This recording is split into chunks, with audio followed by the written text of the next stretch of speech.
Assalamualaikum warahmatullahi wabarakatuh.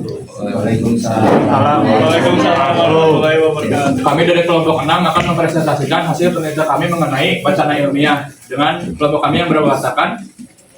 Nama saya Muhammad Hasbiardian dengan NIM akhir 019.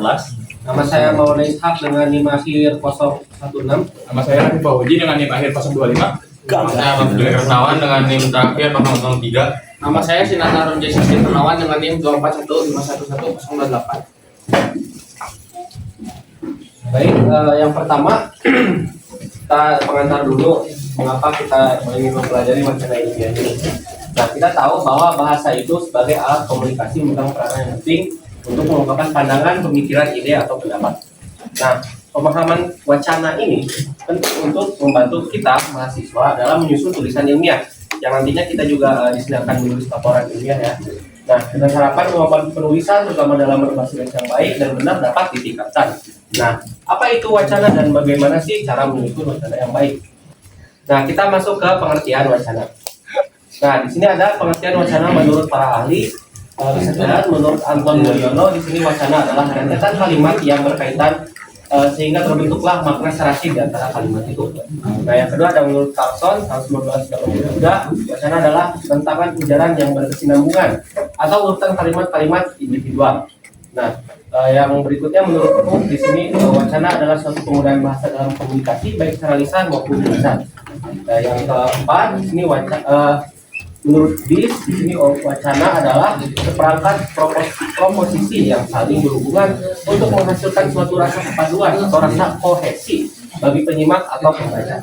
Nah, berikutnya menurut Syamsuddin, wacana adalah rangkaian ujar atau rangkaian tindak unsur yang mengungkapkan suatu hal atau subjek yang disajikan secara teratur sistematis dalam suatu kesatuan koheren dibentuk oleh unsur segmental maupun non segmental. Nah, dari pengertian para ahli tersebut kita dapat menyimpulkan bahwa wacana itu adalah rangkaian kalimat atau ujaran yang saling berkaitan dan membentuk makna yang koheren dan padu. Nah, tujuan utamanya adalah untuk menyampaikan informasi atau gagasan dengan cara yang teratur dan mudah dipahami oleh pendengar atau pembaca. Nah, berikutnya ada jenis-jenis wacana. Jenis wacana ini dapat dikelompokkan menjadi 3 kelompok. Yang pertama berdasarkan media yang digunakan, yang kedua berdasarkan kadar keilmiahannya, dan yang ketiga berdasarkan tujuan pemaparannya. Nah, untuk berdasarkan media yang digunakan itu dibagi 2 menjadi wacana lisan dan tulisan. Kalau wacana lisan itu seperti pidato atau ceramah. Kalau wacana tulisan itu seperti makalah ataupun laporan ilmiah. Nah, yang berikutnya berdasarkan kadar keilmiahannya itu juga menjadi 2, yaitu ada wacana non ilmiah dan wacana ilmiah. Nah, kalau wacana ilmiah itu seperti makalah, disertasi ataupun skripsi. Kalau untuk non ilmiah itu seperti artikel di koran atau di majalah yang sifatnya non akademis. Nah, yang terakhir ini berdasarkan tujuan pemaparannya. Nah, di sini dibagi menjadi naratif, deskripsi, eksposisi, argumentasi, dan persuasi. Nah, jenis wacana ini itu yang nantinya akan digunakan di wacana ilmiah. Nah, wacana-wacana ini seringkali dikombinasikan sehingga bisa membentuk suatu wacana ilmiah yang padu. Nah, di sini ada persuasi, namun pada wacana ilmiah nanti itu tidak menggunakan persuasi. Ya. Selanjutnya kita masuk ke wacana ilmiah. Pengertian wacana ilmiah adalah bentuk komunikasi yang berfokus pada penyampaian informasi atau pengetahuan berdasarkan prinsip-prinsip ilmiah dan metodologi penelitian. Nah, wacana ini itu biasanya disajikan dalam bentuk tulisan atau lisan yang mengikuti struktur dan kaidah akademik tertentu. Nah, ini bisa dilihat ada 4 contoh wacana ilmiah. Yang pertama adalah artikel jurnal ilmiah, yang kedua makalah penelitian, yang ketiga tesis dan disertasi, yang keempat laporan penelitian, serta yang terakhir adalah skripsi ataupun tugas akhir. Nah, jenis-jenis wacana ilmiah sendiri ada yang sifatnya deskripsi, narasi, eksposisi, dan argumentasi. Nah, di sini bisa dilihat ada beberapa perbedaan jenis wacana ilmiah. Untuk tujuan sendiri, tujuan dari deskripsi itu untuk memperluas pandangan atau pengetahuan pembaca, penekanan pada pesan yang dirangkaikan dengan kata-kata agar pembaca dapat berimajinasi sehingga diperoleh pemahaman baru. Sedangkan tujuan untuk narasi sendiri memperluas pandangan atau pengetahuan pembaca. Untuk tujuan teks eksposisi untuk memperluas pandangan atau pengetahuan pembaca serta menjelaskan suatu pokok persoalan. Sedangkan tujuan argumentasi itu mengubah pendapat atau pendirian pembaca. Selanjutnya adalah keputusan. Keputusan deskripsi itu keputusan yang diserahkan kepada pembaca. Untuk deskripsi, narasi, dan eksposisi itu sama-sama diserahkan kepada pembaca. Sedangkan keputusan untuk argumentasi itu membuktikan kebenaran atas suatu pokok persoalan. Nah, untuk gayanya sendiri kurang lebih tidak ada perbedaan yang signifikan antara keputusan dan gaya. Hanya saja gaya untuk deskripsi, narasi, dan eksposisi itu sifatnya informatif, sedangkan argumentasi itu sifatnya meyakinkan. Selanjutnya untuk gaya bahasa, untuk 4 teks ini menggunakan gaya bahasa yang sama, yaitu bahasa berita sebagai bahasa yang utama. Sedangkan untuk bahasa-bahasa tambahan itu ada prosa, subjektif, objektif, rasional, dan objektif. Sedangkan untuk faktanya, untuk deskripsi, narasi, dan eksposisi itu sama-sama untuk memperjelas informasi ataupun konkretisasi. Sedangkan untuk argumentasi itu merupakan sebagai bahan pembuktian. Bisa dilihat ini adalah contoh dari paragraf deskripsi. Selanjutnya ini ada contoh dari paragraf narasi. Selanjutnya contoh paragraf eksposisi. Dan yang terakhir adalah contoh paragraf argumentasi. Yang selanjutnya itu ada pemagrapan. Paragraf itu ada dibagi 4 ya berdasarkan struktur kalimat utamanya. Yang pertama itu ada paragraf deduktif, yang kedua ada paragraf induktif, yang ketiga ada paragraf campuran, dan yang keempat ada paragraf tanpa kalimat utama. Yang selanjutnya itu ada koherensi. Koherensi adalah keterkaitan atau hubungan antar kalimat dalam sebuah paragraf atau teks yang terlihat dari aspek gramatikal. Koherensi di sini membantu menyatukan unsur-unsur kalimat sehingga saling terhubung dengan menggunakan elemen-elemen tertentu seperti kata penghubung, pronomina, dan konjungsi. Ya, selanjutnya yaitu syarat-syarat koherensi. Yang pertama itu ada referensi. Referensinya itu seperti merujuk pada elemen tertentu dalam teks. Yang kedua itu ada substitusi, menggantikan kata atau frasa tertentu dengan yang lain untuk menghindari pengulangan. Yang ketiga itu ada elipsis, yaitu menghilangkan kata atau frasa yang dianggap sudah dipahami dari konteks. Keempat itu ada konjungsi, menggunakan kata penghubung untuk menghubungkan kalimat atau teks. Yang kelima itu ada leksikal, yaitu pemilihan kata yang sesuai atau penggunaan sinonim, repetisi, antonim, kolokasi, hiponim, dan hiperonim untuk menghubungkan kalimat. Yang selanjutnya itu ada koherensi. Koherensi adalah keterkaitan logis antar kalimat atau gagasan dalam sebuah paragraf sehingga pembaca bisa memahami maksudnya dengan baik. Untuk syarat-syarat koherensi, yang pertama itu ada pengulangan. Misalkan ya topik kalimat-kalimat paragraf harus tetap relevan dengan topik utama. Yang selanjutnya itu ada urutan waktu atau kronologis. Ide-ide harus diatur dalam urutan waktu yang logis. Yang ketiga itu ada kausalitas atau sebab akibat, yaitu menghubungkan ide dengan cara menunjukkan sebab dan akibat. Yang keempat itu ada konsistensi sudut pandang, menjaga sudut pandang yang sama dalam satu paragraf. Yang selanjutnya ada perbedaan antara koherensi dan koherensi. Yang pertama misalkan yang koherensi itu menghubungkan kalimat secara gramatikal, dan untuk yang koherensinya menghubungkan ide atau gagasan secara logis. Yang kedua, untuk koherensi fokus pada penggunaan unsur tata bahasa seperti konjungsi, pronomina, dan elipsis. Untuk koherensinya sendiri yaitu fokus pada pemikiran yang beruntut, hubungan sebab akibat, dan konsistensi ide. Yang ketiga itu dari koherensi yaitu memastikan kalimat tersambung secara formal dan terstruktur. Tapi pada koherensinya sendiri memastikan gagasan dan paragraf saling terkait dan mudah dipahami.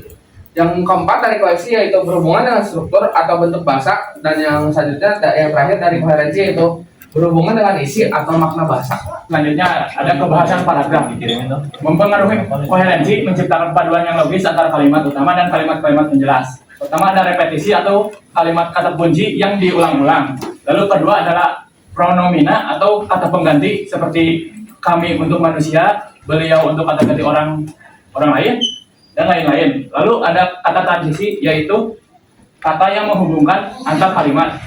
Seperti contohnya adalah selain itu, tetapi, namun, oleh sebab itu, dan sebagainya. Lanjut. Selanjutnya ada perincian urutan pikiran yang mencakup bagaimana ide utama dan kalimat-kalimat penjelas dikembangkan dalam sebuah paragraf. Ada 3 jenis, yaitu urutan ruang atau tempat, lalu urutan waktu atau kronologis yang menjelaskan tentunya waktu, dan urutan logis yang menjelaskan berdasarkan sebab akibat dari umum ke khusus atau dari klimaks ke anti klimaks. Oke, selanjutnya ada metode pengembangan, masih ada 10 metode pengembangan paragraf. Yang pertama yang sudah disebutkan tadi, klimaks dan anti klimaks. Klimaks itu di mana paragraf dimulai dengan gagasan yang lebih rendah, lalu perlahan atau secara bertahap meningkat hingga ke gagasan yang paling penting. Kalau anti klimaks itu kebalikannya dari yang klimaks. Yang kedua adalah sudut pandang dan urutan ruang. Sudut pandang atau urutan ruang menggambarkan hubungan antara tempat, barang, atau orang dalam sebuah paragraf. Lalu yang ketiga adalah perbandingan atau pertentangan, yaitu metode untuk menunjukkan persamaan atau perbedaan antara dua objek yang sekelas untuk mengarah pada gagasan utama. Lalu yang keempat adalah analogi. Analogi membandingkan dua hal yang berbeda yang memiliki kesamaan fungsi atau sifat. Ini membantu menjelaskan konsep yang kurang familiar atau dikenal dengan menggunakan konsep yang lebih dikenal. Lalu yang kelima adalah contoh. Contoh digunakan ketika gagasan terlalu umum atau membutuhkan ilustrasi konkret agar lebih mudah dipahami oleh orang lain nantinya. Nah, di sini saya akan melanjutkan untuk poin nomor 6 sampai 10. Yang keenam ada proses, yaitu metode proses memaparkan urutan tindakan atau langkah-langkah dalam menghasilkan atau mencapai sesuatu. Yang ketujuh ada sebab akibat. Metode sebab akibat menjelaskan hubungan antara suatu peristiwa atau kondisi atau sebab dan dampaknya atau akibat. Yang kedelapan ada umum khusus. Umum khusus ini merupakan metode di mana di kalimat awal-awal kita membahas tentang yang umum, dilanjut ke yang khusus. Misalnya kita membahas manusia, khususnya seperti anggota tubuh, badan, tangan, dan lain-lain. Yang kesembilan ada metode klasifikasi. Metode klasifikasi digunakan untuk mengelompokkan hal-hal yang memiliki kesamaan tertentu, sehingga dapat memudahkan pemahaman dan penataan ide. Contohnya dalam sistem PLC, Programmable Logic Controller, itu dibagi menjadi modul input, modul output, CPU, memori, dan alat pemrograman. Dan yang terakhir ada definisi luas. Definisi dalam pembentukan sebuah paragraf adalah usaha untuk memberi keterangan atau arti terhadap sebuah istilah atau hal. Definisi di sini tidak dalam satu kalimat, tetapi dalam pengertian yang luas yang bisa berbentuk satu paragraf, bahkan lebih dari satu paragraf. Tujuannya adalah untuk memberikan satu pengertian yang utuh atau bulat. Selanjutnya ada pengembangan paragraf. Paragraf umumnya memiliki 3 bagian penting. Yang pertama ada bagian pembuka.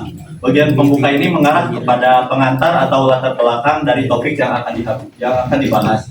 Selanjutnya ada bagian isi, yaitu merupakan bagian inti paragraf yang menjabarkan masalah, solusi, atau penjelasan lebih rinci. Yang terakhir ada bagian penutup, yaitu menyimpulkan atau memberikan penekanan pada hal-hal penting yang telah dibahas dalam isi paragraf. Selanjutnya, untuk mengembangkan suatu paragraf, terdapat rambu-rambu paragraf yang perlu diperhatikan. Yang pertama ada kesatuan paragraf. Jadi kesatuan paragraf adalah kesatuan dalam paragraf yang berkaitan dengan adanya satu gagasan utama yang menjadi inti dari paragraf tersebut. Semua kalimat dalam paragraf harus mendukung, menjelaskan, atau mengembangkan gagasan utama tanpa ada kalimat yang tidak relevan atau sumbang. Jadi misalnya jika gagasan utamanya tentang pendidikan, maka kalimat penjelasnya harusnya menjelaskan tentang pendidikan, tidak boleh beda dari topik tentang pendidikan tersebut. Yang kedua ada paduan paragraf. Paduan berkaitan dengan hubungan yang jelas antara kalimat satu dengan kalimat lainnya. Setiap kalimat harus terhubung dengan kalimat sebelumnya atau berikutnya secara logis dan mudah dipahami. Kepaduan membantu pembaca mengikuti alur pemikiran penulis tanpa kebingungan. Contohnya penggunaan kata penghubung seperti selain itu, kemudian misalnya untuk itu dapat menciptakan kepaduan antar kalimat dalam paragraf. Yang ketiga ada keruntutan. Keruntutan adalah urutan yang sistematis dan logis dalam pengembangan gagasan dalam paragraf. Contohnya, jika kita melakukan suatu proses, penulis harus menjelaskan langkah-langkahnya secara berurut. Yang keempat ada kelengkapan. Kelengkapan mengacu pada sejauh mana informasi yang diberikan dalam paragraf cukup untuk mendukung gagasan utama dan memberikan pemahaman yang utuh. Contohnya, jika paragraf membahas langkah-langkah dalam suatu proses, maka langkah-langkah itu harus dijelaskan secara lengkap, tidak boleh ada yang terlewat. Yang kelima ada konsistensi. Nah, konsistensi ini berhubungan dengan keselarasan dalam penggunaan sudut pandang, gaya bahasa, dan topik yang dibahas dalam paragraf. Contohnya, jika kita menggunakan sudut pandang orang pertama, maka untuk seterusnya kita harus menggunakan sudut pandang orang pertama, tidak boleh berbeda, tidak boleh sudut pandang orang kedua atau sudut pandang orang ketiga. Mungkin cukup sekian presentasi dari kelompok kami. Terima kasih. Assalamualaikum warahmatullahi wabarakatuh. Waalaikumsalam.